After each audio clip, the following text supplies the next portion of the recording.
തിരുവനന്തപുരത്ത് ചന്ദനത്തടിയുമായി 5 പേർ വനംവകുപ്പിന്റെ പിടിയിൽ. വർക്കലയിൽ നിന്നും 66 കിലോ ചന്ദനത്തടികളുമായി കടന്നവരാണ് പിടിയിലായത്. ഗുണ്ടാ ലിസ്റ്റിലെ പ്രതി ഉൾപ്പെടെയുള്ള 5 പേരാണ് അറസ്റ്റിലായത്. വിവരങ്ങളുമായി ഇപ്പോൾ ഷീജ ചേരുന്നുണ്ട് തിരുവനന്തപുരത്ത്. ഷീജ, ഈ 66 കിലോ ചന്ദനത്തടി വർക്കലയിൽ സൂക്ഷിച്ചിരുന്നു എന്നാണ് മനസ്സിലാക്കാൻ കഴിയുന്നത്. എന്താണ് അത് സംബന്ധിച്ച വിവരങ്ങൾ?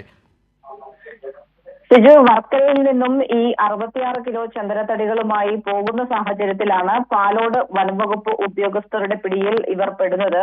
ഇതിൽ ഗുണ്ടാ ലിസ്റ്റിൽ ഉൾപ്പെട്ട പ്രതി ഉൾപ്പെടെയാണ് ഈ 5 പേരെ ഇപ്പോൾ പാലോട് വനംവകുപ്പ് ഉദ്യോഗസ്ഥർ അറസ്റ്റ് ചെയ്തിരിക്കുന്നത്. ഇവരുടെ പ്രധാന ജോലി ചന്ദന മോഷണവും അതോടൊപ്പം തന്നെ ചന്ദന കള്ളക്കടത്തുമാണ് എന്നുള്ളതാണ് ഇപ്പോൾ വ്യക്തമാകുന്നത്. ഇതിലെ പ്രധാന കണ്ണി എന്ന് പറയുന്നത് വർക്കല സ്വദേശിയായിട്ടുള്ള നിഷാദാണ്. ഇയാൾ ഇതിനകം തന്നെ 15ലധികം കേസുകളിലെ പ്രതിയാണ് എന്നുള്ളതാണ് പോലീസിൽ നിന്നും അറിയുന്ന വിവരം എന്ന് പറയുന്നത്. 2ാം പ്രതി മലപ്പുറം കോട്ടക്കൽ സ്വദേശിയായിട്ടുള്ള അബ്ദുൾ കരീമാണ്.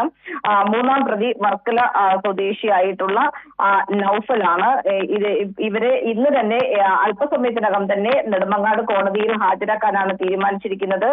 ഏതായാലും വനം വകുപ്പിന് ലഭിച്ചിട്ടുള്ള വിവരത്തിന്റെ അടിസ്ഥാനത്തിൽ നടത്തിയ പരിശോധനയിലാണ് ഈ 66 കിലോയുമായി കടക്കുകയായിരുന്ന ഈ സംഘത്തെ വനംവകുപ്പ് ഉദ്യോഗസ്ഥർ പിടികൂടിയിരിക്കുന്നതും ഇപ്പോൾ അറസ്റ്റ് രേഖപ്പെടുത്തിയിരിക്കുന്നതും. ഈ പലയിടങ്ങളിൽ നിന്ന് മോഷ്ടിച്ച ചന്ദനത്തടികളാകണം ഈ 66 കിലോ എന്ന് പറയുന്നത്. അത് സംബന്ധിച്ച് വനംവകുപ്പ് എന്തെങ്കിലും പറയുന്നുണ്ടോ? എവിടെ നിന്ന് കൊണ്ടുവന്നതാണെന്ന് സംബന്ധിച്ച്?